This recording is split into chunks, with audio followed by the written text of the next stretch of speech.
Man, it's good to have your face on camera. Like we haven't seen you in when were you up? Like September, October? Yeah. It's so good to be back in the beautiful Gold Coast. Let me say that even now, in my form here, projected to you in a rectangle into the basement of your house, still I feel the racial and other slurs flowing through my body. All that beautiful Gold Coast energy is so powerful that it infuses me even now. To be fair to the Gold Coast, though, the slurs are mostly coming from us. So whether we're in a basement or we're in a toilet or wherever, like it's still going to be the same. your two states of being, basement or toilet. Yeah. What do you think of the basement, by the way? It looks great. It is remarkably... I don't know... It's really nice to find out that you guys are set up in the basement because that stops you from doing the other things that I would assume you're doing in the basement, which is luring people in there. Like, it's nice for you to have one less murder location available to you because the place looks bleak, I'll tell you that much. It's pretty bleak. We discovered last week that it's because we hadn't been down here. Like, there's some storage stuff. Like, Dalton's just put like... What I guess are those all Kmart appliances you've got, Dalton? Yeah, just like kettle boxes, microwave, sandwich press. Yeah, it's just full of that. It's never been used before, and so when we came in here, it was like everything past the first 3 feet is spiders. It's just full of spiders. It's the spider room, and while I'm like got a broom and I'm brooming them out, Dalton's like, I'm terrified of spiders, which is a new thing I didn't know about you. Deathly afraid. And what's great about it? What I really love about it is I like the cold. I don't like spiders. And like 3 days before we set this whole thing up, I made an audio recording room in my fucking spare room. Studio. And Josh is like, no, in the spider room where it's hot. Mm-hmm. Well, we didn't call it like living room comedy, you know? It's yeah. comedy underground, so we're limited in the places. I do accept that we have to be down here. Yeah, for things to be good, they have to be bad. It's a simple fact of life. Yeah, exactly.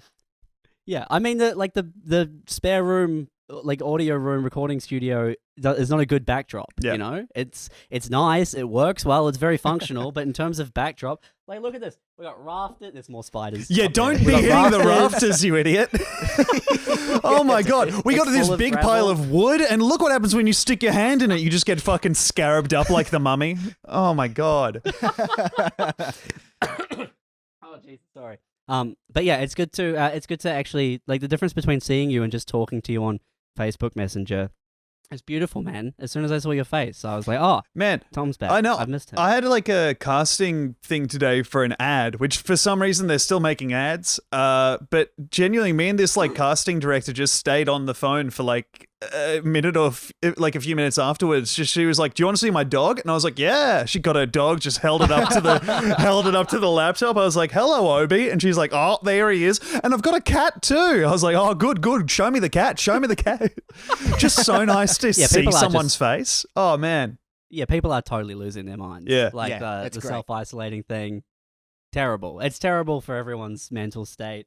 How have you and Demi been dealing with it? Man, we're good. Like I feel like I'm pretty easygoing with this kind of stuff. We're keeping busy enough. Like we started doing videos and shit, but I give him a plug. You've got a great new little YouTube channel. God called, bless. Grand Theft Demi, Tom Walker AS. Yeah. Tom Walker and Demi Lardner is the channel. Grand Theft Demi, Tom Walker AS is the series we're doing now, where we play Grand Theft Auto San Andreas together. And it is just God, it's a great game. What a game. It's a perfect game. It's a perfect game to spend a long time in, just like testing the limits of everything. Yeah. Physics. Yeah. And functionality. All of it. Yeah. And those key missions where you get so frustrated that you have to do whatever with OG Loke or get on that train. It's a nightmare. Dude, we just did the follow the train mission, and then we had the OG Loke mission just before that, and both of them took us almost in the double digits of tries. There's one now, and I'll just see, the one I'm editing now is us attempting the mission where you have to retrieve Mad Dog's rhyme book for OG Loke, and it is... the sneaking mission around his mansion. It is a gutting thing to just go through there. I'm cutting it so it's just us being like, all right, and then like it is brutal. Anyway, ISO's fine for us. Like, you know, I don't want to be like that awful thing of like, you know what, I'm fine because I've been doing this a long time. But genuinely, left to my druthers, I wouldn't be leaving the house. Like, oh yeah. I'm exactly the same. I hope this whole thing goes for 1,000 years. Dalton's a lot less invested in the business than me. Yeah, that makes sense. Well, Dalton could live on just, I don't know, licking a plank and, you know, the moisture off leaving his tongue out in the morning and just whatever forms on there. He's not living a high-calorie lifestyle. If you could bring yourself to eat the spiders in the spider room, you would be able to live down here for 1,000. We could rent that whole like second apartment downstairs 2-bedroom thing out, and you could just live in the spider room, becoming a spider boy. We could move a whole family in there and not let them know that I'm in here. Yeah, board it up, seal it off. Yeah. I think that's a very funny move. I think Dalton's knock on the walls every now and then. favorite thing would be to be forgotten. You would love to be like, if someone was walling you up to kill you in a basement, you'd be like, oh, okay, do you want me to pass some bricks through here so I can help from my side? Many hands make light work. Just helping someone board him into a dark space forever. Uh-oh. That's my dream. That's really all I want to do. Yeah. Oh man, yeah. I think you'd make a good. I think that's like either it's incredible fame for you through comedy and performance, or it's just become a hermit, right? Yeah. Yeah. I'm teetering. Yeah. Because they both sound so appealing, and you're just not sure which way to go. Yeah, it's definitely a coin flip between which could happen. Yeah. Yeah. I mean, I got the same thing because the girlfriend's like, "Hey, we should." Before it was like, "Oh, let's go do something. Let's go out. Let's do this." And now I'm like, "Nah, welcome to my world, baby. We're in the living room 24/7." Yeah, and I'm playing Final Fantasy VII Remake on my ADHD medication. Yeah, because I have to focus on the story. Yeah. I'm also playing games on Josh's ADHD medication. That is not true. Dalton does not have any access to my prescription medication. I have a psychiatrist appointment on Monday. Great. Man, my friend had an appointment with a doctor, and they sent him a Zoom thing, but then they texted him like an hour or so before he was meant to be in there, and they were like, okay, well, hey, just click the link now. And he was like, what? But that's not the time that you said for me to click it. And they were like, no, do it now. And he clicked it, immediately barreled him into someone else's consultation on their surgery. He's like, I'm so I'm just like, he's getting so much personal information, just cramming his way in with a webcam. The doctor would have seen that and then had to press accept. Like, I accept this, but welcome on in. Yeah. It's their first time, that's I so guess. Weird. Yeah, that's insane. It's so good. Oh, well, that's cool. Yeah. Yeah, I thought I was going to have to do a teleconference thing for my appointment. Like, I got a couple of medical appointments next week, and they were like, no, just come in. It's fine. I was like, oh, is it fine? I mean, well, you're in Sydney, Tom, and like we haven't had like nearly the number of coronavirus cases. Yeah, you're I think right. we've recorded no new cases for days, and the Gold Coast. 2 or 3 days. Yeah, the Gold Coast is kind of the same. Yeah, you guys have kind of been slipping, to be honest. You guys got Tom Hanks early, and then you really just took your foot off the gas pedal. So if you want to catch up with the true greats down here, maybe just put some leather on it. Get out there and lick some doorknobs, Dalton, and see what you can do. Yeah, we started so hard. Like we came in swinging with the big boys, and then just haven't been able to live up to it. Yeah, what was a lot of fun when this whole virus thing kicked off was like on the day one of it being like, this is a really serious thing that we have to take seriously. Josh sends me a message and is like, me and Patrick Melton both have head colds. Oh, I'm like, great, we've all got the virus. Yep. Well, yeah, that was before the shutdown and before everything. Yeah. There was a day where I was like, "Oh, I've got it." It was just, but then I thought I'll just stay in my room and wait. And then the next morning, I felt a lot better, and I thought, okay, it's probably not coronavirus, but it's like that like it's phantom symptoms, right? Like you think you have an STD and you get itchy.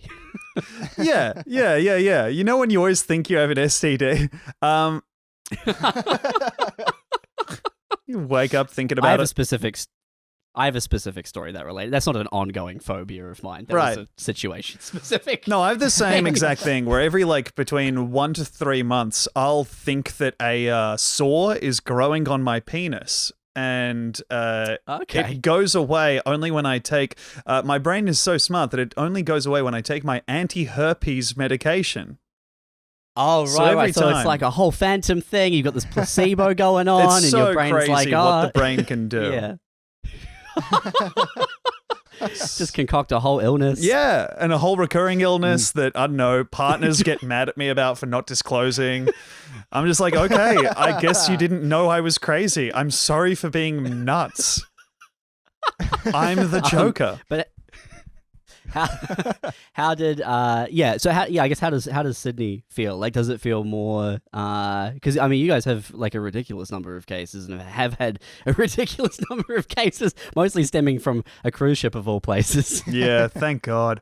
Thank God that cruise ship managed to dock and just immediately, as far as I can tell, flooded off they flooded off the boat and immediately into a old school Looney Tunes cloud of hands and feet just touching every single thing in the fucking radius that they could get to. It feels weird, man. There's definitely, we have all the stuff, shut down, and we're abiding by that. We don't leave the house really for pretty much anything apart from buying groceries. We're doing all the leave at the door stuff for Uber. So it feels a bit intense, as it should. Yeah. But I don't know, having all the people following a lot of people in New York is a real difference. New York is fucked, man. Yeah. Yeah, horrific. I mean, just the and now the protests in every other state with people being like, no, we don't want to stay at home. Yeah. You're like, man, what the yeah. It's so frustrating. Well, what I don't get about that is who doesn't want to stay at home? Yeah. Home is so good. Well, did you see the stuff? When this first started. Oh, I'm sorry. Sorry, what were you saying, Tom? I was just going to say the stuff about how all that is so astroturfed that they've printed out signs, homemade signs, but you can kind of see the printer lines on them. They all use pretty much the same font and they're states apart. There's people who are running for senator involved in the crowd. Anyway, it's just so fucking... They all started up their Facebook groups on the exact same day across state lines, and they're all... Yeah, it's insane. This is some good COVID-19 conspiracy theory, which I love. My favorite one is the underreporting Chinese statistics conspiracy theory. Oh yeah. I think there's from the very beginning, it's just lies. It's all lies. There's so many lies, and then all of the Western media is kicked out of China, and they're like, oh, we've got no new cases now. Yeah. Now that you're all gone. Oh, that's good. I guess we took them all with us. And you see that someone found stats that there are 21 million less phones used in the first quarter of 2020 in China. Jesus. No. I love a good conspiracy. Yeah. I think that what happened was Qantas started coronavirus, COVID-19, to eliminate Virgin and ruin my travel bank. Dude, I am so cut about the Virgin points. I was on that gold. I was getting an extra bag checked in no matter where I was. Oh, I was in the lounge, dude. We were lounge. I'm going to have to tell my kids what the Virgin Lounge was like. They'll never get to experience that for themselves. It sucks. Man, I had that too. We had just started we had a Virgin Business portal, and we had I had 2 lounge passes, and I was like, this is great. And then instead, we've got to cancel the GC Laughs Festival, and we refund all the flights we can, and we just get credit. And then they're like, oh, we're shutting the airline, by the way, so your credit's no good. I'm like, oh man, that's sick. That's so good. But so you're still doing casting calls and stuff for ads? Yeah, it's weird. Sure am. There's pretty strict COVID regulations around the casting and stuff. So super skeleton crew. We're doing some, Short answer, yes. Who knows why? Okay. But it's Okay. So you're auditioning from home and doing all of that. yeah, dude. I'm but getting what more happens- what work happens if you now get than I mad? would have if I was like able to leave the house. If you get an ad, apparently you go there. It's all fucking super sanitized and stuff. And then yeah, the COVID shoot protocols are very intense. Oh. Oh yeah, just like makeup artists sanitizing their own kit, additional hand washing stations around set. Don't come if you have any cold or flu symptoms. But yeah, they're all kind of across the board. Anyway, That's sorry, that's cool. boring. Well, I mean, no, that's interesting because that's kind of like what we want to talk about, like up top as well. Is like you can't perform on stage anymore.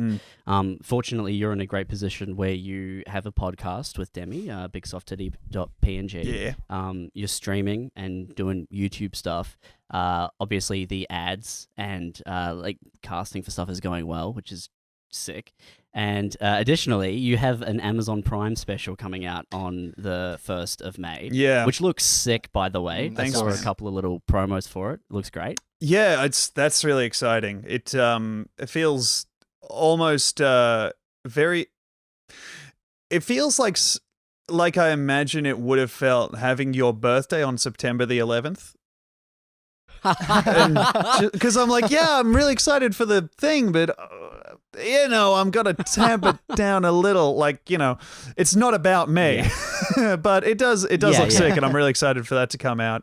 So yeah, we're just kind of motoring on like always. Like the festival is a huge source of income, but we're able to tamp it together. Our landlord has very generously cut our rent. Without us even asking, he just like cut our rent by half, which is a huge boon. Yeah, we're just kind of motoring along with trying to make stuff, We've got a few passive sources of income, and then Demi does some voiceover work, so yeah. Sweet, that's excellent. Where did you film your special? Last week actually, we got a big crowd together. No, it was. I did say where. Oh, I see. Not when. That was in the Malthouse. Give me the date. Yeah. Such an insane thing to ask. The Malthouse Theatre down in Melbourne. Oh, cool. Cool. Is that a big room? Pretty big. Ooh. It's like, well, how many? I was reading a thing that was like, on. Oh, cool. The meeting has been upgraded by the host. Sorry, I'll give you I just got a notification by Zoom and was like, whoa, all right, we're big time now. Let me give you a clean answer for that. It's about 500, I think, 500 to 700. But then the Excellent. That's good. places, yeah, it's a cool room. Like, it's a very fancy room. Like, I saw Kitson there. Saw Leno and Woodley record their special there. It's a really gorgeous theater, so it feels weird almost doing stand-up there. The thing I was going to say is, like, I saw a thing that was referencing, American stand-up comedians who, to them, they're, for someone like a John Mulaney, when he does, like, a 2,000-seat theater, records a special there, that's kind of there to just show that he can do it, almost. I don't know. Like, the amount of the size of special recordings in Australia, I feel like, is kind of a set size for TV, which is, Right. about, I would say 700 to 1,000, because they're all set up in the one theater, usually the Malthouse, and so nobody really has access to that small, really intimate setting. Like, I don't know if you've seen Rory Scovel's special, but that's like such a small audience, and I love it for that. Like, it feels so intimate. Yeah, well, that's why I was curious, is because your comedy is incredibly physical. Yeah. I mean, what's the name of the special you have coming out? It's called Very Very, and yeah, it's very physical. I was kind of scared about doing it on such a large stage, but actually having the room to, because like I've been doing this at fringe festivals, so I've been doing it in various shoeboxes in places where I'm like, okay, well, I can't take 2 steps to the left because I will knock into the wall or I'll knock over an air conditioning unit. So it was crazy being like, oh, I can go over there. Like, there's no limits anymore. That's great. Well, and 500 to 700 seems like it lends itself perfectly to that. Like, I couldn't imagine you getting the same kind of engagement with an audience at 2,000 or 2,500 people for like what that special is and what that performance is, right? Yeah, it's weird. The material is like so obviously made for the places it was being performed in. Like, physical comedy can work for huge spaces. Like, Steve Martin used to play stadiums. Sure. But it definitely is. It's weird in Australia and kind of the UK, where an hour will be made for touring, and so it's made to be super versatile, but frankly very small. And then if you ever get the opportunity to upgrade it, there's all this weird stuff where you're like, well, I can just have a table. I don't have to like, well, there's room on this stage for 2 tables, and that means that I don't need to do that weird thing where I balance all my props on top of each other, and if I make a wrong move, everything shatters. That's great. Yeah. You mean I can have 3 mugs? Holy shit. Yeah. Just shit like that. Yeah, really living it up. That's great. Yeah. Well, I mean, it's also good to talk to someone who has like so much going on. When we were talking to Dusty, for instance, he was like, I'm thinking about putting something on the internet. And I was like, oh, Yes. okay. So good. So good to be at that point. Oh, I envy that. Yeah. Yeah, man. Why are you feeling like mounting pressure? You're like, oh, pivoting at first was, and like doing stuff online was fun, and now it's like, no, this is what you do now, fuck boy. Like, you just make online, do it, content. Not quite. I don't think I'm feeling that quite yet. I think we'll feel that when we get into streaming, because streaming is like a very weird thing. Like, one of our we have a Patreon now, and that's like a huge source of income for us, because that is we didn't have that before, and now it's just funneling money straight to us pretty much with a Patreon fee. But like, our first goal is to get a 4G tether so we can start streaming video games and shit, because that's a great source of money. And that's going to be very intense, I think. I think streaming is very draining in a way that people don't think it is, where like, you're just playing video games, who cares? But like, you're being observed and you have to be on for like hours at a time. Exactly. And also you're out in the fucking wild. Someone can just come in and be like, this isn't very good. And you're like, yeah, what? Yeah. Why should it be? Fuck you. Fuck you. Like, you can get super defensive immediately. Yeah. So yeah, in order to be successful on like a streaming platform, whether it's like video games or whatever, I mean, you really got to stick to a schedule as well. You got to, it's 6 hours a day, it's 8 hours a day, whatever. Yeah, it is. and you have to put in that time as well. Otherwise, you're not going to grow your audience. Yeah. Like Dalton's OnlyFans account, like he spent so long. Like building that up to the point where it has 30 followers, and he's on there 18 hours a day, just absolutely like yanking himself raw. Yeah, gotcha. And as far as I can tell, if you subscribe, he won't send you the videos of that. Right. Yes, it's like an anti-subscription fee. Yeah, you pay it so that he doesn't send you his nudes. Yeah, it's genius. I'm out of focus. I did notice that you're out of focus. Okay, how do I get this back?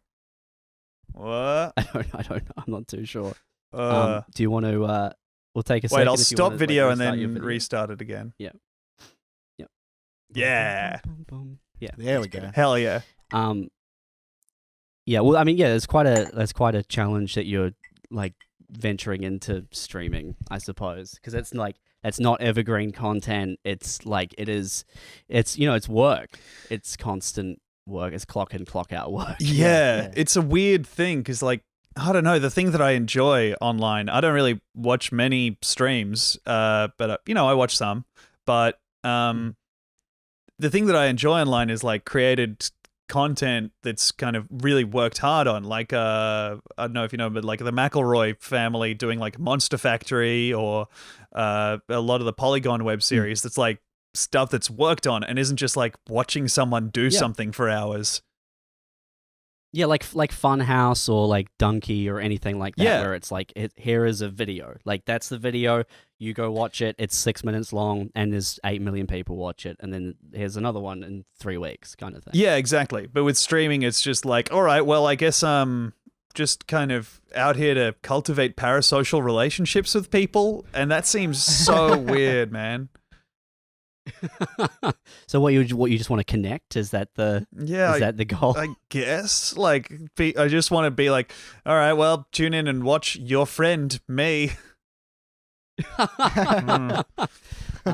But like your fans are like that, right? Like you do have a lot of fans who are. It's like whatever content that you make. I mean, we've met them because we have you and Demi up. We have fans. We have fans. Yeah, we have fans. That's what they're called. Fans. They like the stuff we make. They'll seek it out. They're fans. Yeah, people like the shit we do. Yeah. Yes. But they will. No, okay, go on. They will come out for anything. Yeah. And everything. Like you must have people who are coming back to your shows at festivals like night after night. A few of them, like, and they're the best. Like those people are. I'm lucky enough to not have any uncool fans. Like I think I'm lucky enough to be unpopular enough that I don't have any jerks who like what I do. I had one experience the opposite way where like years ago I used to host a morning radio show in Christchurch. Yeah. And I remember one I don't know if I can remember this guy's name. Maybe it was like Ken or something. Let's just say Ken. But one morning we got this phone call from this guy, and we were like a dance station, and with a breakfast show, and we got a phone call from this guy who was like, "Can you please play this song by Moby?" And we were like, "Okay." And then he kind of sat on the phone for ages, like he just wouldn't shut up. And I was like, "Oh, like we're going back on air, like I gotta go."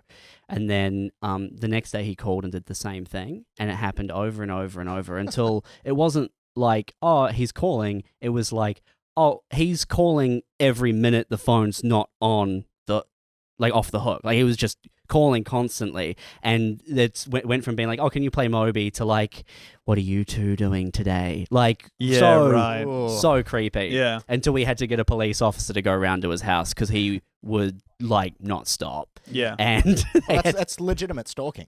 Oh yeah. I mean, it's the thing. You like leave the studio and you'd be like, "Is there going to be a guy waiting for me outside wearing a Moby t-shirt with a knife?" Yeah.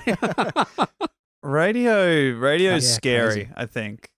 Just to me, because anyone could tune in, and it's like people who are fans of other things on the network. One time I did a guest appearance on like their Triple J breakfast radio program, and they were just, I came in and the guys were like, "Ugh," and I was like, "Oh, what's up?" And they're like, "No, just this guy keeps sending through a photo of this turd to a text line." Like, it's just, I was like, "You gotta show me that turd." They show me, it's just this guy with a hand fucking like this, you know, like the hand is at capacity, holding this fucking huge turd, and he just kept sending it. You know, if Ken had been doing something like that, I don't think I would have been so quick to dismiss him. No. Yeah. Hey, this guy's got some ideas. Let's hear him out. Oh, man, like he's putting in some effort. Like, yeah, he's doing something. There's some kind of productivity and creativity there, he's a creator. You gotta give props to that. And the glisten on the turd. Whoa. All right, lovely. The podcast. Sorry, really shine that back. I forgot to tell you, Josh. Like a week ago, I went to the Aldi around the corner just to get groceries, and there was a dude there. I can't remember his name, but he's a regular at the Cecil. Oh yeah. And he's like, I just hear this, "Dalton." I'm like, "Oh, what the fuck?" I turn around, it's this guy, like I recognize him. I'm like, "Hey man," and he's like, "Dude, how are the gigs going?" I was like, "Yeah, great, man." So good. He's like, "Oh, people are actually coming out for him." And I was like, "Yeah." What are you talking about? No, like, it's all gone. Nothing's open, man. Like, what do you think is happening? Yeah. Oh man, he's gonna be standing in the middle of the really wasteland and be like, "Oh, how's the gigs going?" Like a rad roach just halfway through his fucking chest. Yeah. He's tied to the front of a truck. How's the gigs, man? So he's become the hood ornament. Yeah. Dalton. Yeah.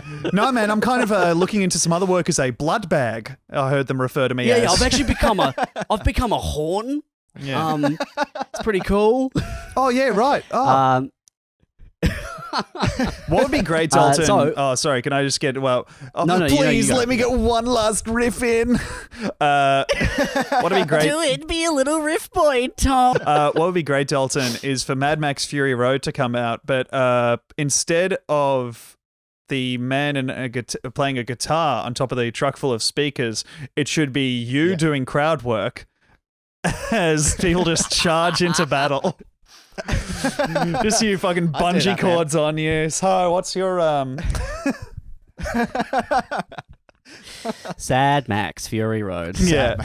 I was trying to think. That's the closest I could get to a good pun on Fury Road, and I'm very mad at myself. That was it.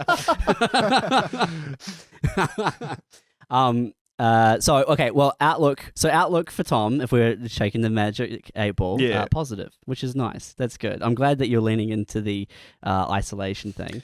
That's excellent. Yeah, it's going fine. It's it's not great, but it's going fine, and we will be fine. There are people in much greater need, and the thing I want to do is pivot to helping them out in whatever way we can. Sad Zach's furry chode. There we go. That's good. That's really good.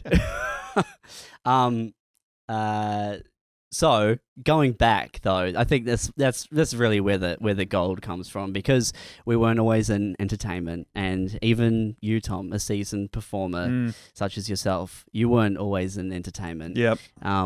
Where did it begin? But more importantly, what shit jobs did you have, and how did they impact you, and why did you go comedy afterwards? I once got fired from a bar after one night of working there. I walked in, handed in my resume. They were like, well, we need someone for tonight. And I was like, okay, great. Well, I can. And then immediately got fired the next day. Because I Really? Yeah, I didn't know what went into a wet pussy shot. I didn't know how to, because I'd worked at a bar before, but the bar that I worked at was an RSL. So and this was like a trendy inner city bar. And those are not the drinks they order between those things. They're not the same. Like, very few people asking for perfectly pulled tap beers at the trendy inner city bar. Yeah, of course. Basically, what happened was I was like, "What goes in a wet pussy shot?" And the person looks at me and was like, "Just don't worry about those. You just get people bottles." And I was like, "Okay." But what? Firstly, who's ordering those? Like, who's ordering a wet pussy shot? That's the worst thing to have to say at a bar. It's so horrible. It's 18-year-olds and no one else. No. It was just people that wanna say 2009, wet pussy. so I want to say it was about 70% of the patrons at the bar. It was stunning. Okay. It was. Yeah. I couldn't. I guess they're believed either it. going Jaeger bombs or wet pussy shots. Dude, so in many. 2009. Yeah, me asking the ingredients for a vodka Red Bull. It was brutal, dude. And then what actually does go into it? Did you find out? No, What it's goes a into a wet mystery pussy to shot? this day. There's a secret ingredient in a Dalton? vodka Red Bull. I don't know. Oh, okay. Now I want to know. I'm upset.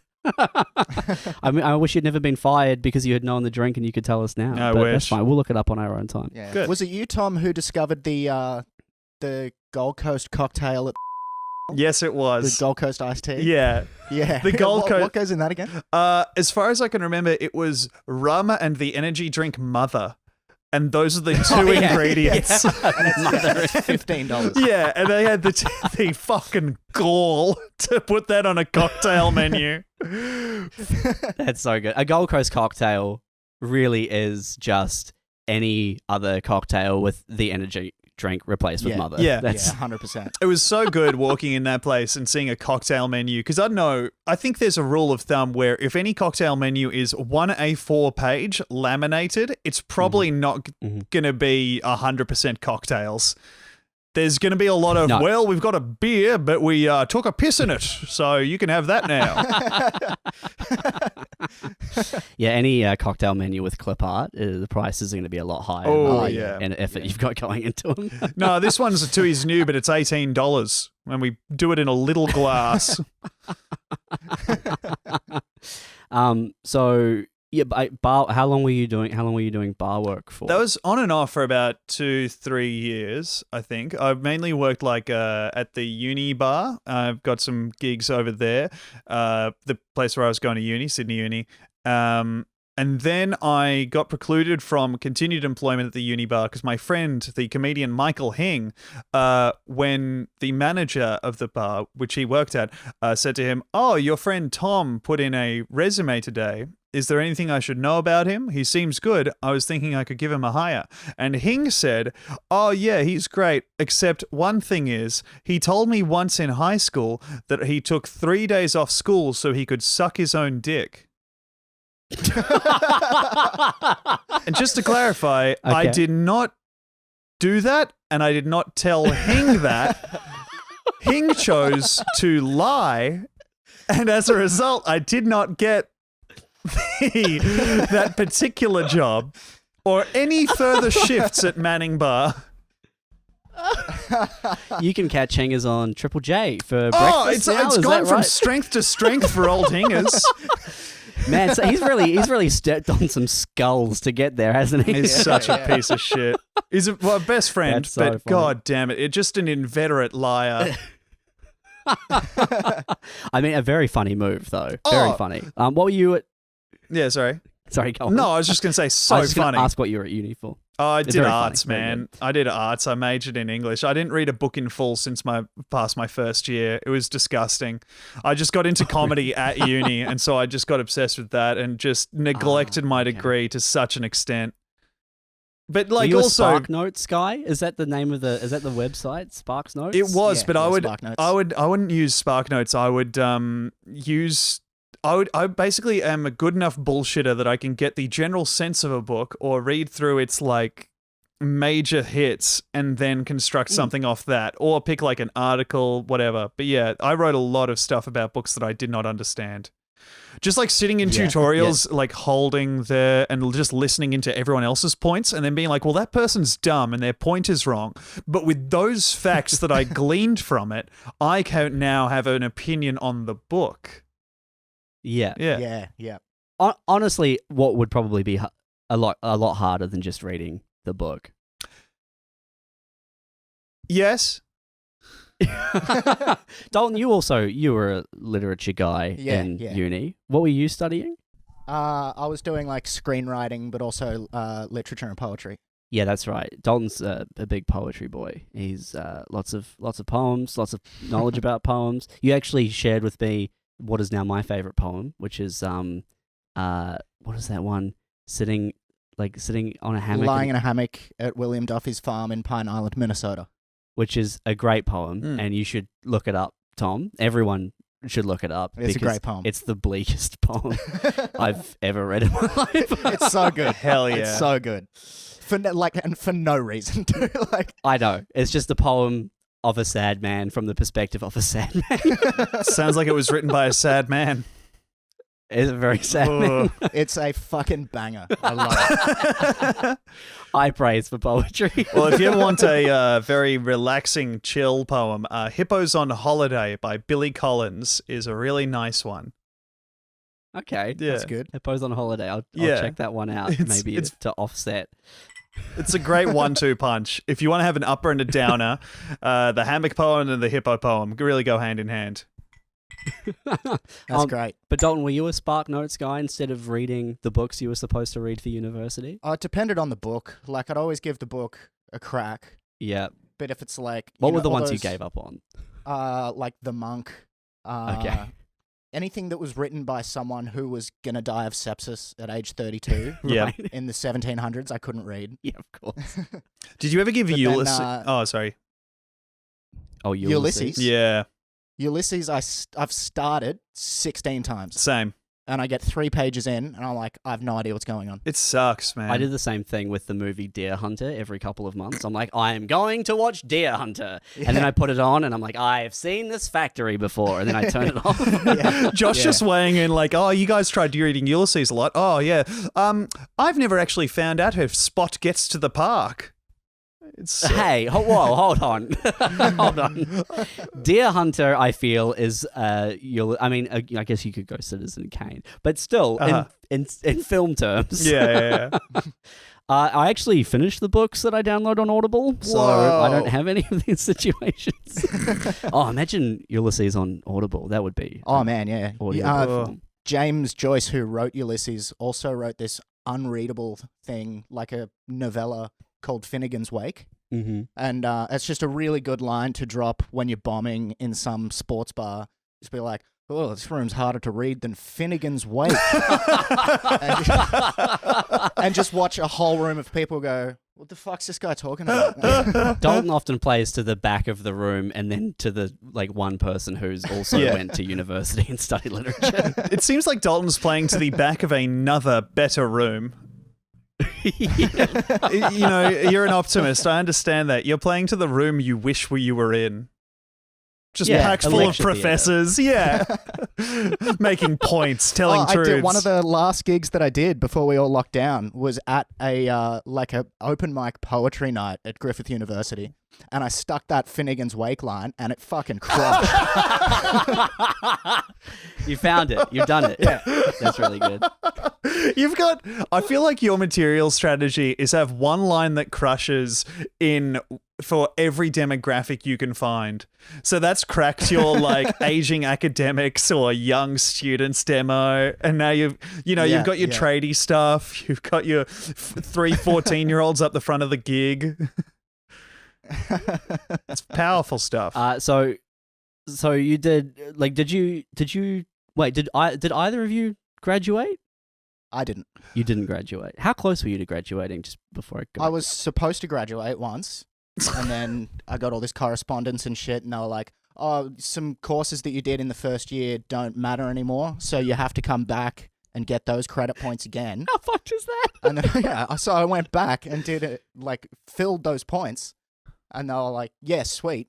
And then when I got to the end of they were like, oh, those courses don't go towards that. Oh my God. So you need to come back. That's so funny. I came back again, and then they were like, no, now even something else, another reason you can't graduate. And I was like, I'm just going to do comedy. The university just looking at their papers like, actually, looking at this, it says here you didn't learn anything at all. And you're a pathetic little worm, so I guess you've got to come crawling back on your stomach, don't you, you pathetic little worm? I love the idea that a university that gave you a bunch of courses, you then go to graduate and they're like, these? Oh, these? No. Yeah, we actually can't believe we did that. Oh, we put those on the syllabus as a joke. You did that? Sorry, these were the joke. You took the joke courses? Yeah. But I also, I had lecturers and tutors who they'd be like, oh, hey, I have anxiety, so that might change. And then there was a guy who just wouldn't turn up. And people would get a bus 3 hours from New South Wales. Who knows why they're going to Griffith on the Gold Coast. That's so funny. And they'd just turn up, we'd hang around for half an hour and be like, I guess he's not coming. And then the final assignment that we did, which was submitting an original script, every single person in the class got a B-. That's with the same so feedback. funny. He just clearly didn't read a thing. Yep. Now, the idea that you're taking you're trying to get a qualification from courses that they can't find teachers who don't have anxiety disorders for. Yeah. It's really concerning. Yeah. And maybe you should have done STEM. Yeah. I took one course in academic writing, which is just where they teach you what a past participle is and how to use a semicolon. And we got there and we're sitting there, books open, all eager to learn, and the lecturer guy's like, this is at 9 o'clock in the morning. And he's like, just for a bit of disclosure, I got the job 2 hours ago. So I don't know what we're supposed to do today. I'm like, great. Cool. Man. Griffith Uni, guys. What a place. Oh. Yeah, love it. Hey, just for disclosure. And then you, Tom. Oh, no, sorry, you go. No, please. Just be don't let me interrupt the rest. Oh, just for disclosure, I'm just a student, but I have wandered up the front, so I figure You were literally living that scene from Catch Me If You Can. Yeah. Yeah. And you, Tom, you graduated. I did. I take it? It took me a much longer time than it should have. Oh yeah. It was a 3-year degree. In the 5th year of it, I managed to claw my way out. You put it in a clutch. Great. Man, it sucks. People like I'm leaving there with just an arts degree. People who I went in there with are doing their PhD. It stinks. I felt so useless, but because I was. That is painful. Yeah. And is that because comedy got in the way? Yeah, comedy and just, some other life stuff, but mainly just that it just wasn't my focus, really. Yeah. It should have been. What was the plan before? Like, what were you going to do? The furthest I had as a plan was basically do comedy. Even like from the start, all I wanted to do was pursue comedy. But like the idea kind of was, if I couldn't do comedy professionally, I'd get a job at like an ad firm or something, like something. Okay. Because that's kind of the job that like people who think they're funny get. And I thought I was funny, so that was a perfect job for me. I don't know, might come crawling back to ads eventually, because get to write your own scripts, be the funny guy around the office. From what I can tell, a horrific amount of mood-altering drugs. Yeah. Yep. Yeah. Yeah. It's a great job to have. I totally vibe with that, because like I've worked in office. I'm a bad comedian, but I've worked in enough office places and been the funny guy enough. Like you're a god. Yeah. I did one internship at a PR place that a kind of friend of a friend was working at, and my one job there was, well, I had a few jobs, but the one that really sticks out is I had a big spreadsheet that they gave me of all the celebrities they wanted to send products to, and I had to go and research each one of these Australian celebrities who were all, B to Z list, and see if they had any convictions of spousal abuse or had a history of substance problems, because they wanted to see if they could send them a Jack Daniel's Tennessee Honey bottle with their name on it.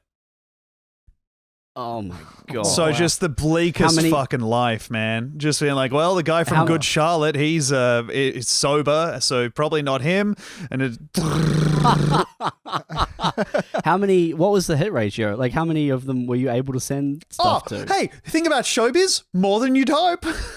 That's good. That's really nice. Yeah. That's a positive message, really. Yeah. There was that, and there was also like a time where, and this is like an unpaid internship. I don't still to this day. I think I was just doing it because my girlfriend at the time wanted to work in PR, and I was desperately looking for something that we had in common. So I was like, I also, but they like the job they had me look up was how much it would cost to build a full size like M1 Abrams tank out of sand on Bondi Beach to promote the like new Call of Duty game. Do you know Medal of Honor? And I was like, well, guys, immediately I've Googled that and I found out they won't let you do things on Bondi Beach for commercial purposes. And they were like, yeah, just look it up anyway, eh? Like, let's find some sand sculptures, yeah? Just... Matt, how long did you work in this position for? Because what a great job. This is like, you're the intern and they're like, can you figure out what if I wanted to do this? Like, what if I wanted to send my gerbil's corpse into space? Yeah, genuinely it feels like you're a dad, but you have to truly give weight to all the stupid fucking questions your kid has. Yeah. And also the kid is like 35 years old and about, 6 months away from burning their septum apart. But like... That's so great. They're like, it's like, Tom, can you find out how I can have cocaine for breakfast and only eat ice cream at every other point in the day without dying? Hey, let's just check. Like, oh my God. Because we've got this Jack Daniel's Tennessee Honey. How legal is sending a packet of bees to people? And is there a way to freeze the bees so they still come back to life? It was so fucking crazy, man. Like, genuinely, the ideas that come to fruition in PR shit are batshit, but the ones they leave on the cutting room floor are, unthinkable. Insane. It's so funny. Absolutely insane. Mm. Yeah. Yeah, I did a short PR course when I was doing that arts degree. And yeah, you just sit in rooms and hear people's pitches for PR projects. And they're like, okay, I've had an idea. So we could, and you go, oh, you're a crazy person. Like, yeah, that would never work ever, obviously. Yeah. What's the biggest PR stunt that you can remember, like the most insane one that you can remember recently? Because all I can think of is that Red Bull, like, space drop thing. That's what I was going to say. I was looking at that just before it popped up on my YouTube thing. Yeah. That's the most significant. Yeah, that was insane. But, like, that's also, like, you're like, okay, I could see how that works. You know, like at least you can see this. Well, I feel like Red Bull has like a fun PR thing because their whole thing is just we are extreme and cool, and then all the other people are trying to apply that brand to other shit, but it is unthinkable. Video game PR is, from what I can tell, kind of the most troubled one. There's a lot of video game PR that's just been like, well, the new Resident Evil's coming out. Why don't we send this game journalist a gun? yeah. Or it'd be like, what if we put for the World War Z game? Why don't we fill like a mall with fake zombies? Yeah, and then like we'll terrorize everyone and like give someone a heart attack. Yeah. And like then we'll make the news. What if we scatter broken biohazard containers just around the neighborhood? Yeah. Really get people talking. My favorite PR move ever. I signed up for the Battlefield 5 open beta. Yeah. Like a couple of years ago when that was coming out. This was on PC, so you can like type into the global chat in the match or whatever. They had a profanity filter that you couldn't turn off. And so, swearing, slurs and stuff you can't say. But you also couldn't use the word Nazi. You could play as a Nazi and stab 18-year-old soldiers in the fucking spine. Yeah. You just can't say the word Nazi.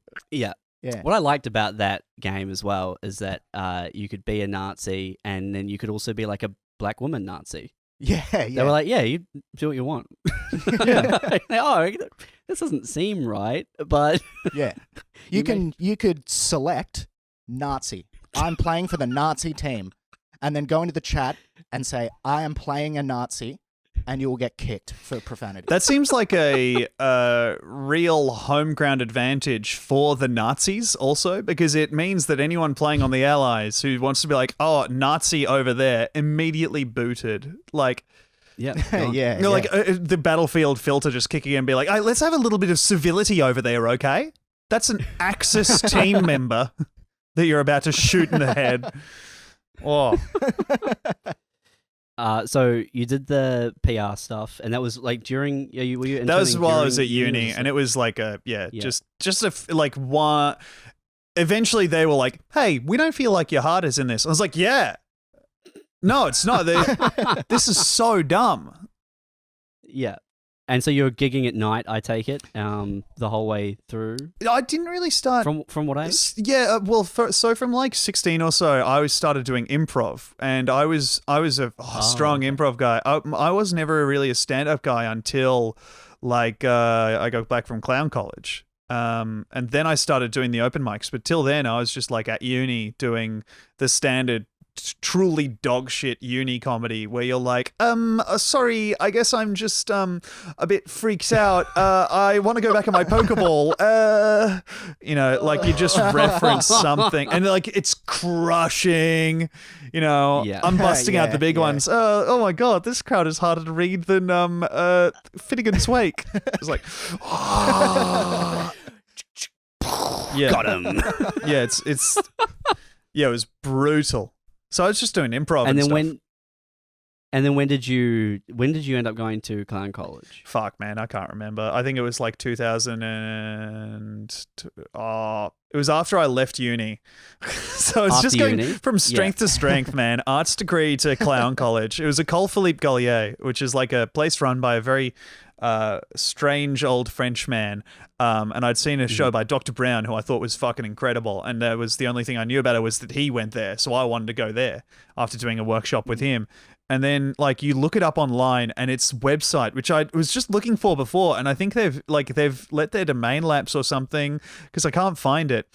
It used to be you would load up a colphilippegaulier.com and it's supposed to be this like worldwide famous drama school that is teaching clown and theater in a way that no one else does. You finish loading it up, immediately the first thing that greets you is the loudest fucking cock-a-doodle-doo stock sound effect you've ever heard, and a JPEG of a rooster spins across your screen up to here, and then it just cuts to like an image of the school, which is a building in Étampes, like in the south of Paris, about an hour, and then like a JPEG of Philippe Gaulier, the oldest Frenchman ever, just slowly slides up here. His wife comes up here, and then in the windows of the school, two images of their dogs just go blip, blip with like fire in their eyes. It was the most unhinged Web 1.0 shit you've ever seen.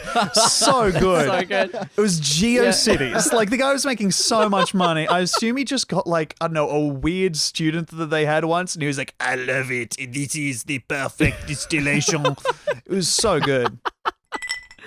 That's really, really funny. So is that like is that one of the big French clown schools? No, like, I don't know how the French kind- clown school system works, to be honest It's with you. unclear, man. So like, Is it the Griffith of French clown schools? it's kind of the weird one. I was about to say punk one, but I didn't want to seem completely pathetic. But like, there's two schools. There's Lecoq and there's Gaulier. And Lecoq has a very strict practice where it is all acting. You get very few people who are focused on kind of comedy going to Lecoq. You get a lot of like actors there, from what I can tell, who are still, can be interested in comedy, but very few comedians.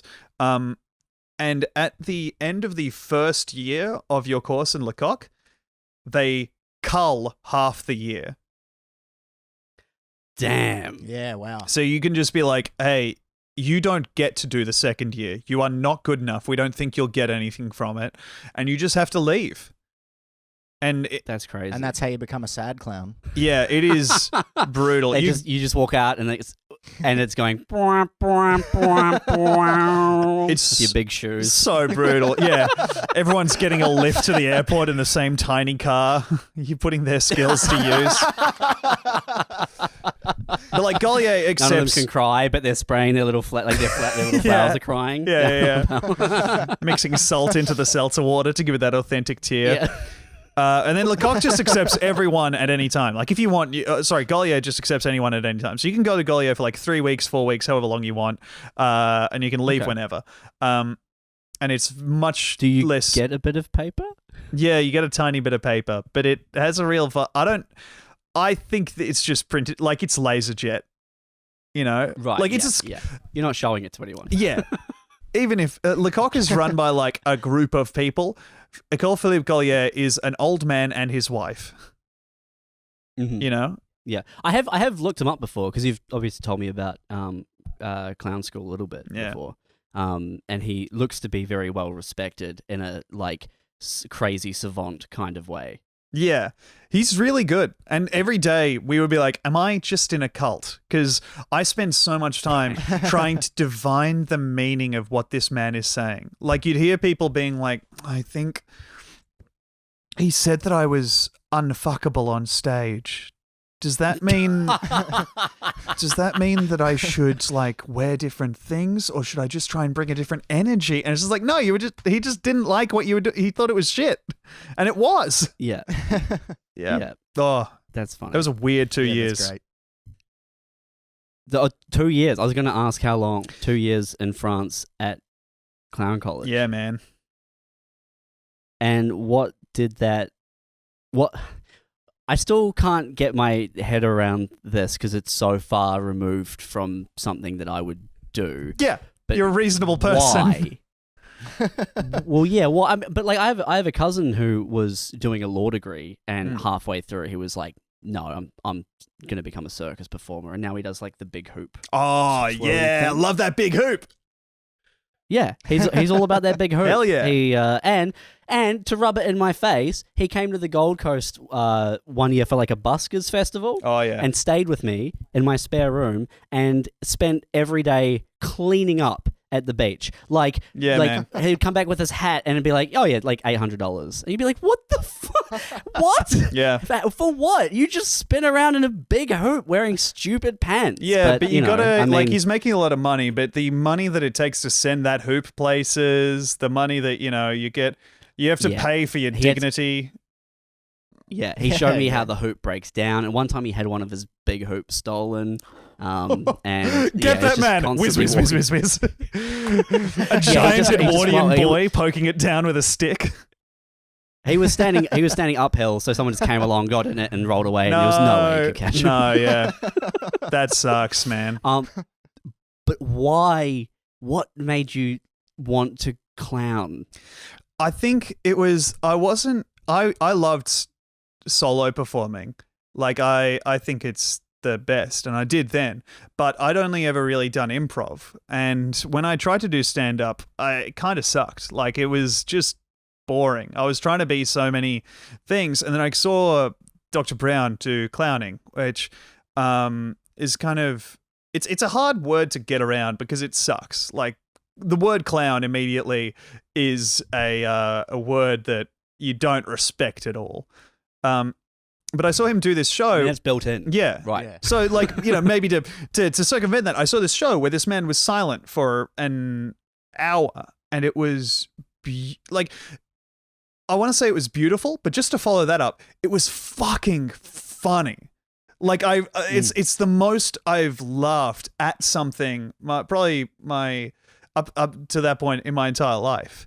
And it was also so different because we were so connected to him, and you could tell that what he was doing was changing based on whether people laughed. Something like him trying a movement or something, and then going like, okay, that didn't work. Like, just you could see just the smallest change in his eyes signifying that, and that would make people laugh so much, and that would mean that he would be like, oh, okay, so they do like it, and he would try it again, and the same thing would happen. We would not laugh at that, and then we would laugh at him going like, ugh, and then he would try it again, and we would just laugh at the fact that he was trying it again. It was this weird access to a loop that I hadn't seen in stand-up or improv.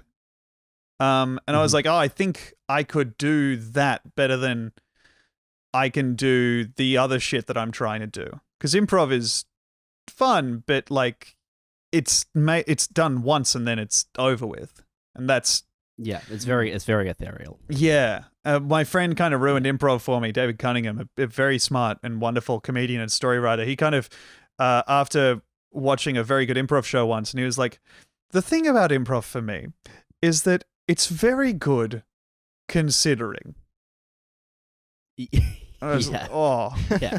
I totally get that. Yeah. Yeah. It's like the joy of improv is that you've created these almost impossible, like to an audience, impossible seeming obstacles to overcome. Yeah. Where it's like, we're going to be on stage, there's nothing prepared. You tell us what you want us, and then someone's like, do this thing, and there's a whale, but you're a Russian, and they're like, all right, and you're in a bank. It's like, okay, we're in a bank, we're Russian, there's a whale, and then they do it, and it's like, great, amazing. Yeah. But it's beautiful and it's wonderful because you set up all of these impossible tasks and obstacles beforehand. Yeah. And once you take those down, you're like, man, write a fucking joke. Yeah.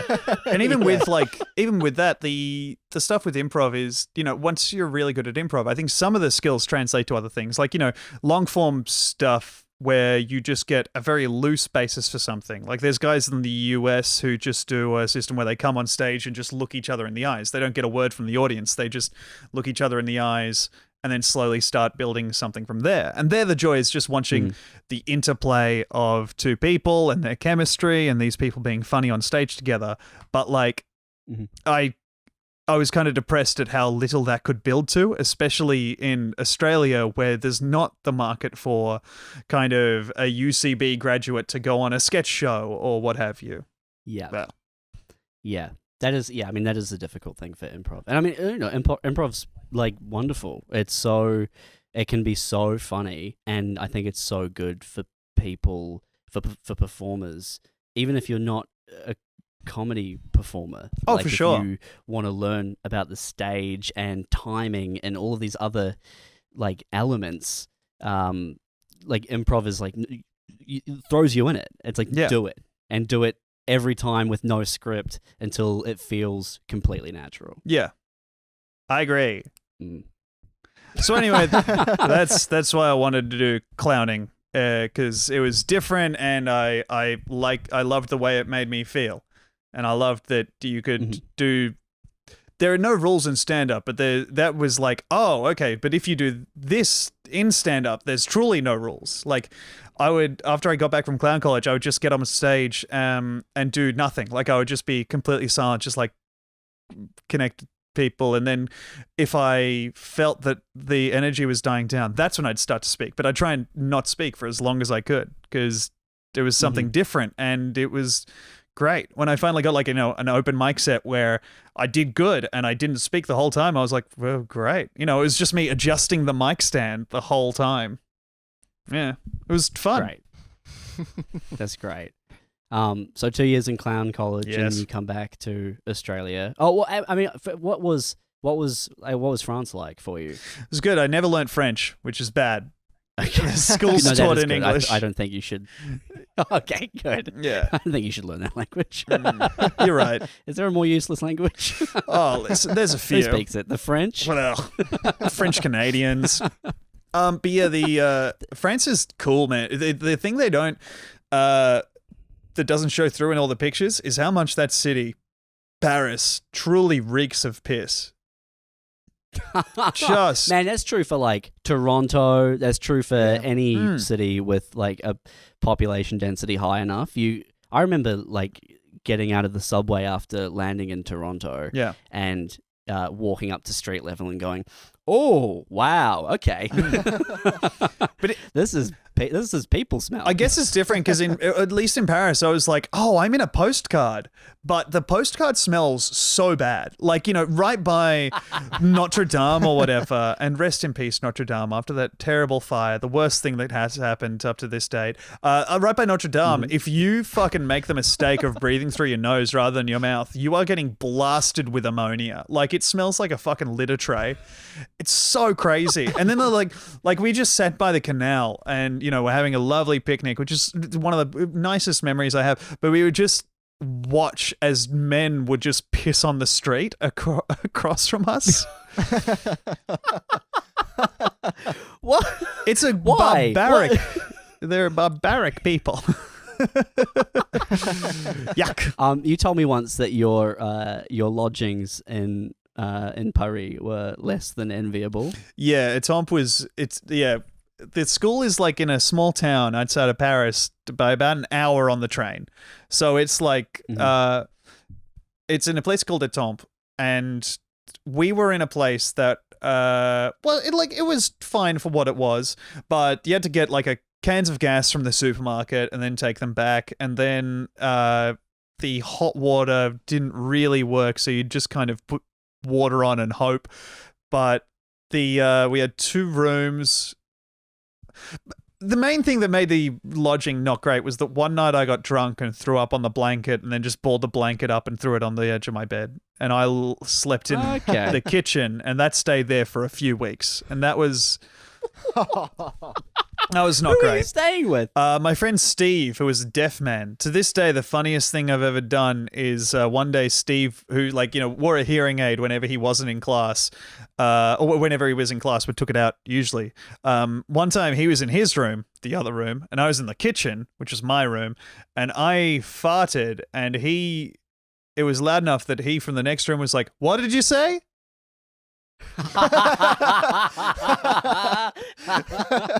I was trying to remember what it was about the living situation that stuck with me, and it was, I think, the fact that you lived in the kitchen was You're right, yeah. very funny. I was on Very funny. I was on a fold-out couch that we never folded up, and it left about 2 feet of clearance between me and the stove. But it sure was a setup. Yeah. Mm. Yeah. And where was Steve from? Was he French? He was Canadian. So he was Quebecois enough to be able to speak French, but every time he did, Philippe would be like, this way of speaking French, these people, they are so horrible. Like, Well, the French Canadians are very different sort of language Yeah. to French. oh, he hated it. He would make him do it and then just be like, bah. What was is there something, I guess a couple of things that like stand out, like what did you see other people doing at clown like, I guess anytime you're with like in a class of people, there's someone who's just dog shit. Yes. Right. Yeah, who was the worst clown? Oh, Yeah. man. And why? So many.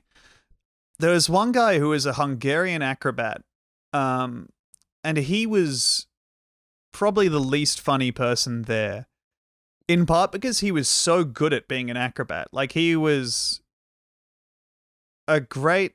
I remember one time at like when we were all having fun and partying, he immediately was like, "Oh, look at this!" and then started doing that windmill breakdance move where you like have your hands on the floor, and he was swinging his legs around and like lifting his hands up, and the party. He was so unpopular that when he did that, the party died down. That is usually the sign of a rip-roaring great party. It's what happens in Rat Race to brother! signify that the party is kicking off. Like, Yeah. it's The so beat crazy. drops. There's a record. They another beat drops. The guy starts breakdancing. Everyone's like, "Yeah, whoa!" Hands up. And this was He like, just "All right, you completely guys shut want to it go to down. the pub or something?" But I mean, that is really the last taboo in comedy, though, isn't it? Like doing something sincerely well. kind of, Yeah. But he was like, Yeah. So the fact that he's like a great acrobat, it's how can you look past that? it was a weird thing. But he was the worst because he never stopped doing a shitty little face.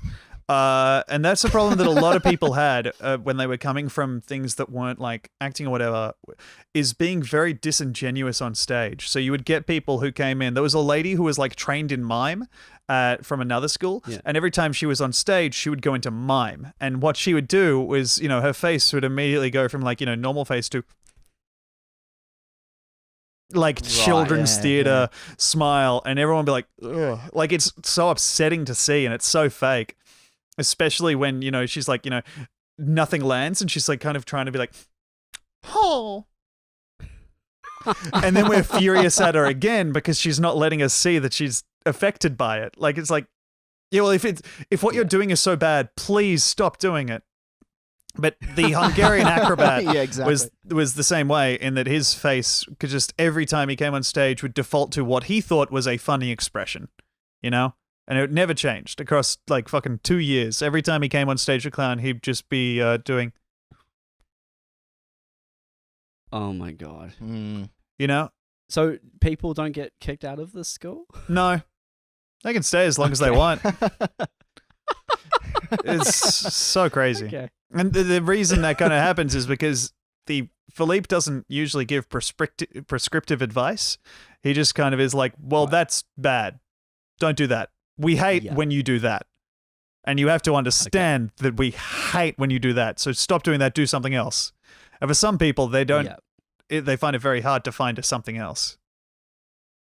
Okay. Yeah, I see. So what made you leave after 2 years then? What point did you get to? Surely there's like Well, I reached the end of the course. Oh, okay. Yeah. So there is a end of the course. Yeah. Oh, yeah. Sorry. Yeah. There's 2 years. There's a 2-year syllabus. But yeah, then I left. Okay, because you made it sound more like I don't know. Oh, you're a there squat, forever? I suppose. Yeah. Right. I You were like, understand. yeah, you come in as long as you want. And I thought, well, then when do you know that when you feel ready? Pardon me. I meant as short as you like. So you could go for Okay. just a single course, which could have been like, anywhere from 3 months to 3 weeks. Right. And how do they break? How do they break down the courses? Is it like- Mystifyingly. So you do like, one. is there a 101 on something? Like, Yeah, kind of. If you started at the start, you would do like Neutral Mask and then Greek Tragedy, which are kind of a grounding in movement and also, more movement, kind of, and acting in a very heightened way. And then you would go on to do like Melodrama and Farce, which are two heightened things. And then you would move on to do Clown and Bouffon, which is kind of a mockery and silliness time. okay, so you did like you had the full gamut over Yeah. the 2 years. Like that, you can't do more at Golier than 2 years. No. And to be Okay. clear, you shouldn't want to. No. You should want to get out I of mean, there yeah, and do anything with Yeah. your life rather than. I would think after 2 years, if you haven't gotten, like, if you've done everything and you're like, I still don't get this, then maybe not a great clown. Yeah. 100%. But like, also, a lot of people aren't funny at the school and then go on to be very funny afterwards. Like Dr. Brown is on record as saying, I was never funny at the school. I sucked so bad. Sacha Baron Cohen, who went there, he sucked. He sucked at the school because the school is designed not to make like a show every day. It's designed to be like, okay, this is what it feels like to fail. And now I'm going to rub your nose in it so you have no way to understand. You need to know that you are, in this moment, you are not funny. And you need to fear that moment. And you need to know, just by reflex, how to get out of it. But this is what failure feels like. And you have to care, you know? I love that because it's like you don't have that for stand-up. You don't have a structured, you are bad environment that you put people into because all you have is you go and do an open mic. Yeah, and so many people don't understand that they're bombing at an open mic. They don't get it. Oh, man, that's the worst. It's astonishing. How many times have you seen that? It's thousands of times. Countless. Thousands of times. I've seen people just eat the most horrible, dead silence, like looking at the faces of people in the crowd who are like it's that bad. And they walk off stage and they're like, fuck yeah. Nailed it. That was Another great. crusher. And you're like, man, what kind of psychopath is just not... Or like one or two jokes will get a small laugh. Yep. And they'll be like, I just crushed it. It's like, you think that's what crushing is? Yeah. I mean, that's the sign of a good comic is someone who's never happy with their performance. Yeah. And the sign of a terrible comic is one who's like, yeah, nailed it again. Yep. And you're like, man, you did not. Yeah. And they just can't see it. And you're like, well, you need to take these rose-tinted glasses off, man, because how are you getting through life? Just in Brisbane alone, there's 350 people who go, I can't believe I figured out stand-up in 3 months. Yeah, I'm a comedian. I've done about 6 gigs now, so I've pretty much mastered the craft. Fuck. Yeah, posting on like the comedy gigs message board, like if anyone's got any corporate work, like I've done 30 gigs now, like Yeah, pretty much at the top of I've reached my apex. yeah. But yeah, I mean that sounds like a great environment to have where someone's like actively sitting there going, no, like no. Yeah. You have to understand you are not funny. And it was so crazy because every, few weeks you'd get a fresh influx of people and you'd forget how brutal it was the first time you heard him say, that's not funny. You forget that, like, how in regular everyday life and in normal schools, you don't get just a criticism as short, brutal, and unhelpful almost as, that's not funny. And you were trying to be funny and it's not funny and you suck. Like, oh. Because it's like, it almost seems, I guess, counterintuitive, but it makes so much sense. Because you can't, without having like a good understanding of what someone's actually wanting to do on stage, you can't go, this wasn't funny because of this, you should try that. Yeah. You have to just go, this isn't funny. Yeah. Because they have to go and figure it out. Otherwise, you're going to get people coming out of the school going like, it's like fucking photocopies of each other, like cutouts. Yes. Just and like, and you can't be, this is what I think is funny. Yeah. And you can't be prescriptive about what you should be doing because you might be wrong. Because if they can't approach their own ideas, then, who's to say that if you say like, okay, well, you can't do that face anymore. Here's a new face for you to try or whatever. Like, that's probably going to suck too. The first thing you have to do is break it down so all their shitty ideas go away. Mm-hmm. Yeah. Ugh. How long did it take until you felt like you were funny at the school? A long time. I think I felt like I was funny at like definitely in the second year, but it was brutal. I think it was almost 1.5 years, and even then I wouldn't say that I felt I was funny. I would just say like, okay, I have a skill set, I guess. But yeah, Right, okay. at no point in the process, at no point at being a clown college do you feel like a success. Yeah. I mean that's good. You shouldn't feel like a Yeah. success at clown college. Exactly. But then you came back to Australia, and then I guess what was the feeling then when you like? How long did it take for you to go? Okay, I'm going to start doing. Oh man, stand-up." I just wanted to do it immediately. I was so excited to be performing in front of people who weren't trying to learn clown. Just the idea of performing in front of people who weren't holding notebooks and looking to mine your failure for their own success was so good. So good. Yeah. And did you feel like? Well, I guess you hadn't stepped on stage as a stand-up before that, but you had as an improv, right? Well, I'd done a front. shitty amount of stand-up. I'd done just like regular Oh, stand-up okay. shit. I was very bad at it. I'd done Raw and like, tried that out.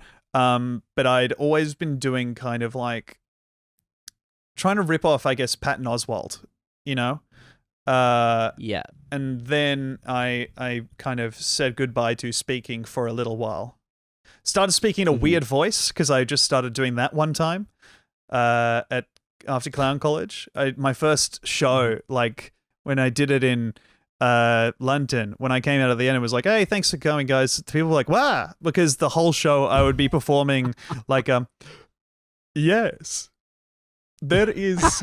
I've heard that voice from you. It's weird, man. I don't know what I was doing. It works, but I don't know why. And so when you stepped on stage again after Clown College, did it feel like, was the feeling good? Were you like, oh, I have improved substantially? Hugely. But I don't know that it's as like a universal thing, but I felt like I'd taken in at least some skills, and I felt excited to go on stage in a way that I hadn't ever really felt excited to do stand up before. That's great. That's really good. Cool. And then what other did you have? How old were you when you came back from Clown College? Who knows? I'm just asking like how many years it's been, because like you've enjoyed a very solid 2016. Just checking that it was 2017 that you were nominated. Yeah, so that means that 2016 was my first year, and that means I would have been back from Clown College around 2015 or 2016. That's great. 2015. That's really good. Yeah. I mean, that's like an intensive way to do it, is to go to Paris for 2 years and just be told you're not funny. Or you go to France, I should say, and be told you're not funny for every day. Man, more people need to be told they're out. not funny. Dead set. Yeah, for sure. Big believer in that. And other people need to be told they are those... funny. But yeah, sorry. Yeah. Oh, yeah, for sure. I mean, yeah, the people are getting the opposite message of what they should be getting. It's because people can't hear silence on as what it is on either side. Yeah. So if they go into it feeling like they're a failure already, they're always going to feel like they're a failure, and no matter how good they are. And if they go in feeling like they're not a failure, the silence is just gonna it won't mean that to them. Yeah. Oh, we should kill and eat bad comedians. Hell yeah. Well, I wonder what happened to Hungarian Acrobat guy. Like, did he? I've got no idea. Did he at any point get it? No. And then. No, he's a street performer and he makes a lot of money street performing, but he's like still, by any standard, probably quite bad. Right. Okay. But that's as I was saying, that's great to come back 2015 and then just do shows and find success that way. I don't think. Sorry, Demi's yelling at me. Yeah, baby. All right, see ya. Bye. Bye, Demi. Bye, Demi. I'm not telling her. You guys said shit. Fuck. What was I getting at? I don't know. I can't remember. We're talking about bad Hungarian guy, and we should kill and eat bad comics. Oh yeah, but no, I moved away from that. Sam Taunton had an idea once that every once you reach a certain position as a comedian, you should. I'll move this guy out of the shot. Hello. He said that once you reach a certain position as a comedian, you should get one shoulder tap like per calendar year. Oh yeah. And you just get to go up behind someone at a gig and they turn around and they're not allowed to ever do comedy again. They get to look you in the eye. They don't get to contest it. They just have to leave. That would be a great. Is there a limit for like how low on the totem or how high on the totem pole you can go? Because that would be a great way to eliminate some enemies. Yeah, I know. I think it's to cull the people who've been sticking around for too long. Yes. Yeah, for sure. The shoulder tap method would be a great way to thin the herd. Yeah. What's the worst stand-up performance you've seen live? Like the worst thing you've seen someone do on stage? Oh man. I mean, there's so many. They do kind of all blend together, right? Yeah. Once you've seen enough of them. Yeah. Truly. I think there was a night called Fuck Club in Sydney for a while that was kind of notorious for being kind of a performance art crossed with comedy room. And it was very ambitious in that it wanted people to be raw and real. But mainly what that translated to was people would get their dicks out on stage. And that was the truest form of comedy. Yeah. That was a brutal place to see bombs. Like I used to go there pretty regularly-ish before I went off to clown college until it all got a bit too much for me. But like you would see, just some particularly sad examples of humanity. People like getting challenged to chug like whiskey before their set and then keep on emceeing. And at the end of the night, they just, are like a mess. Like it's not fun or funny. A guy doing a set where he comes on stage to like, fucking Shirley Temple or Nikki Webster or something, and he's in a dress, and then he just like he's laid a tarp out at the start, and you're like, oh fuck me. And he's just picking up milk. It's not going to be a good performance. Coming on stage with like 2 a liters. 5-minute spot. Yeah. It's just like, oh man, come laid on. a tarp for themselves. Yeah. That was brutal because I think like there wouldn't even be the idea of people trying to write a joke. I think that probably the worst ones I've ever seen were at raw comedy, where you'd get the roughest. I once saw a lady come on stage and just had a grocery bag full of vegetables that she would just take out one by one and be like, that was the bit. Like that, I'm not holding anything back from you. There's no, Great. You just received the full experience. What about you, Dalton? I mean, I feel like you've got some fucking horror stories. Oh yeah. I've seen some pretty whack shit on stage. I'll try and keep this one short. I think about this all the time. Yeah. There was this gig at the Byron Bay Brewery in Byron Bay, and like just for a bit of context, the Byron Bay Brewery and Byron Bay Backpackers share the same car park. So for the open mics, there's often a bit of a bleed over of the Backpackers are like, there's nothing on tonight, let's go catch a comedy show. Yep. So Dusty Rich was emceeing the show. There was me and Sam DeCass, another comic, were the only two people on the lineup that he knew. Everyone else was just sort of like open micers. So he cut the lineup, like all the names out individually, and put them in his pocket, so it would work like a lucky dip. And there's 15 of us, and it just so happened to be one of those magic nights where like the audience were lovely. They laughed at everyone. The people who weren't very good, like they were nice too. Yeah. And I was excited, couldn't wait to get up. So the 12th person is up there, and I still haven't gone up yet. And so number 13 is this girl who looks 100% like Donald Trump. I won't name her, but she's just horrible from the get-go. The first thing she does is she shows the audience her hand, and she's like, yeah, see this, guys? Yeah, nothing, no jokes written on my hand. I'm not like these fucking hacks. And just, attacks the whole lineup for no reason. Straight away, that's her first thing. And the audience is like, oh, like they're a little weird now. And I'm like, why are you ruining this great thing? Anyway, so this gig happened 2 nights after that Grenfell Tower tragedy in London. Oh. And so, of course, just so happened bringing to it be, up for no reason. Bringing it up for no reason. Bringing it up for no reason. So front table just happens to be like 4 dudes from London and 2 girls from London. Yep. Oh, no. And they're staying at the Backpackers. And so, I mean, this girl's doing a thing like she's doing a Daffy Duck impression, but with no jokes in there. So she's just showing that she can do the voice, which she can't. Like, it sucked. I was just sitting there going, what is she doing? And then with no context, for whatever reason, she just hits this joke that she's written where she says, yeah, so did you see that gay building in London burnt down? And everyone's like, what the fuck? And the comics are thinking, why is it gay building? Not, for the interest of joke structure, not building full of gay people. Like, why is the building gay? Yeah. Why say that? Yeah. And then her punchline was, that gay building in London burnt down. So now instead of tourists, getting on a flight over there, they're going to get on a Malaysian plane and it's going to crash into the fucking ocean. And then it just hits this horrible dead silence. And this guy, not even being like a shitty heckler or whatever, just like letting her know what's up. He just says, like, they all looked upset at this table. Maybe they knew someone who died in that horrible tragedy. And he just said, oh, hey, we're from London. And she just let it sit in this 3-second silence. And then she, like, this is where she needs to just say sorry, get off the stage or whatever.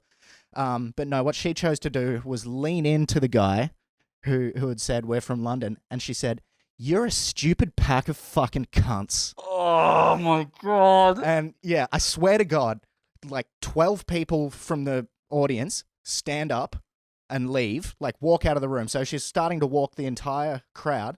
Dusty turns around, puts his hands on my shoulders and says, I need you to headline.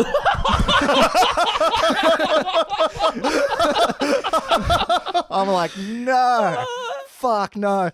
But I did, and it was fine. Dusty, like, she then ran the clock. I can't remember what she did after that. All I remember is when she finished, after doing like 11 minutes in a 5-minute spot, is she put the mic back in the stand and she goes, oh, well, some nights you get a great crowd, and then some nights you get you.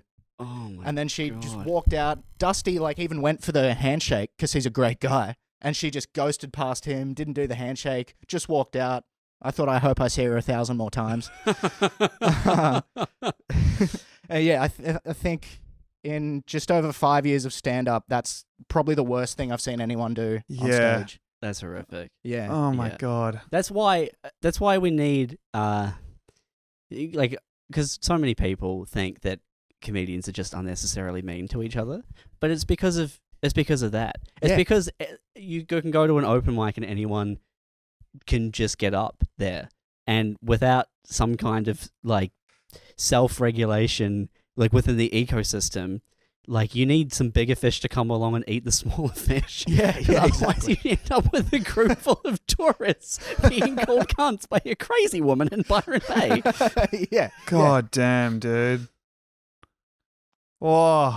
Yeah, insane. I've seen a few horrific ones, like people just having breakdowns on stage. Like one guy at a show who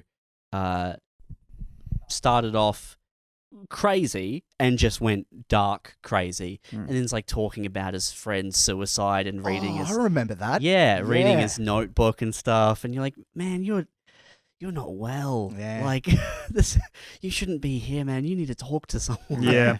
I saw an old guy in his like 60s at Raw Comedy up in Brisbane, years ago, and he was wearing like a spangly like vest, like he thought that's what you had to do, and he's like trying to be like shucking and jiving, and he's lovable, but he's just unfortunately he's just not funny, and he's bombing to dead silence.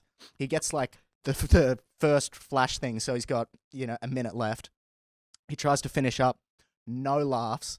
And then the like the 30-second light thing flashes, and he just sits there in this silence for a little bit, and then gestures his arms out into the crowd and just goes, laugh. and then that bombed.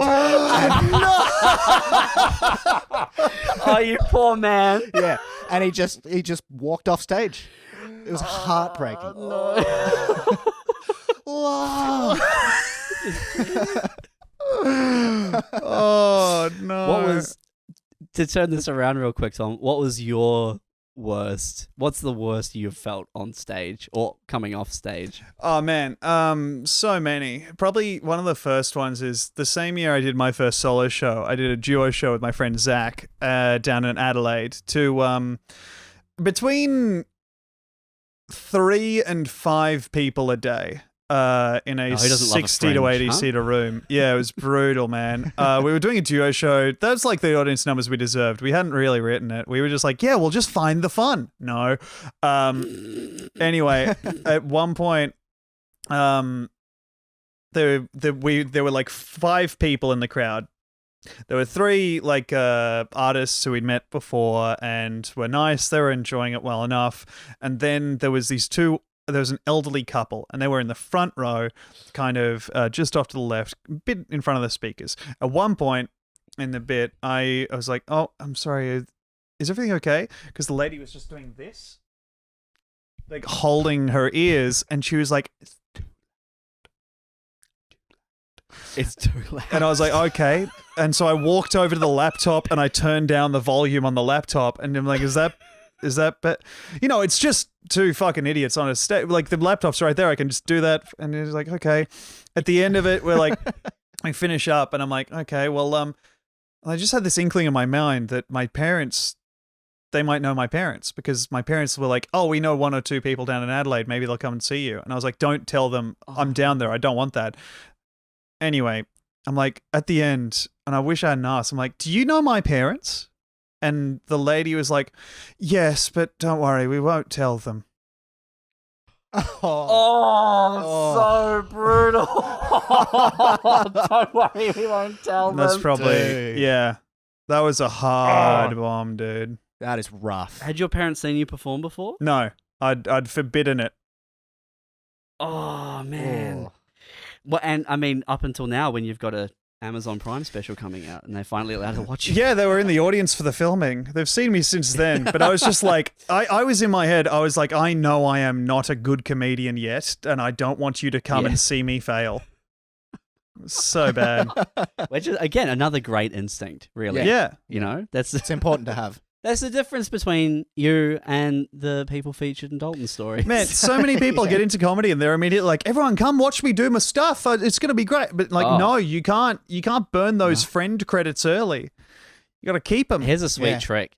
Because you can definitely pull out 30 people, your friends, family, anyone you've ever met who would be interested in like coming along to a show. You can pull them out from day one. You'd be like, I'm going to perform comedy, and they'll all come and see you. But if you wait 12 months and keep it a secret and then tell them, they'll come out and they'll see you be good. Yeah. And they'll come out again. Yeah. And they'll tell their stupid friends, and their stupid friends will buy stupid tickets to your stupid shows. Yeah. Wait anywhere between 12 and 48 months, and if you're still doing it. I once saw, this is a notable one. I once saw a guy at there was this couple at an open mic, and then the guy's like sitting down with his date, they're having a nice time. Then the guy's name gets called. He gets up, does 4 minutes, bombs, and then sits back down with his date. It's and come to find out later, because someone was like, dude, what was that actually what I think of? And he was like, yeah, it was a first date. I figured what, better way to see than see me perform. That's a bad move. Oh, That's man. a no move. You don't bring a first date to a comedy show. And much less one that you're performing at a on. show. Yeah. You're on a date at a show, and then they call out a name, and then the guy or lady gets up, and you're like, oh, I want to leave. Let's be honest. How do I leave? It's a guy. Like, absolutely that's a guy demographically move for sure. insane, awful confidence way. Just by dint of them Firstly, performing at an open mic comedy night. I mean, I felt like the upper echelons of comedy, and past a certain point, like it gets pretty even in terms of gender split, a lot more even than it does down in the open mic, in the trenches at the open mic level. Yeah. Like if you're an open mic comedy, it's 80% certain that you're a dude, and if you're bringing a date there as a surprise, that's another 80%. Yeah. That's 80% of the 80%. Oh. Brutal. Absolutely brutal. I mean, I think we've kind of covered everything. Yeah, cool. Tom. I gotta. That's good because I have to go. Yeah, we're gonna do another one with Mel Buttle in a second. Oh, fuck yeah. Thank you so much for joining us. Do you want to? Can you give a little plug to your projects coming up? Yeah, I got a podcast, bigsoft.titty.png with Demi Lardner. We've got a Patreon as well and a YouTube channel, Tom Walker and Demi Lardner. Or you can search Grand Theft Demi Tom Walk Reyes, or just Grand Theft Demi Tom if you don't know how to spell Walk Reyes. And all that's up on YouTube. It's very, very funny. And yeah, Amazon special out May 1st. That's so cool, man. I'm really looking forward to it. Woo! And you do Dick Mime in this, right? Yeah, but it's not set to Take On Me by Aha. It's set to a new song, because we couldn't get the rights to that, made by the Tom Armstrong from Auntie Donna. Oh, that's cool. Oh, That's cool. very cool. Yeah. If I get the clip and put Take On Me to it, does it work? I think it might, yeah. Okay. As long as it still hits the same beats. Yeah. That's perfect. Exactly. It's still very much the same mime. Sweet, man.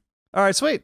That's awesome. That's The world needs to see Dick Mime. And I think you're going to see a huge boost due to the fact that everyone is sitting at home. So Yeah. you're going to have some really good viewer numbers. All right, sweet. Cool, man. Thanks so much, dude. I'll Yeah, appreciate it, man. chat to you when I No post on the live walkers. soon. See you guys later.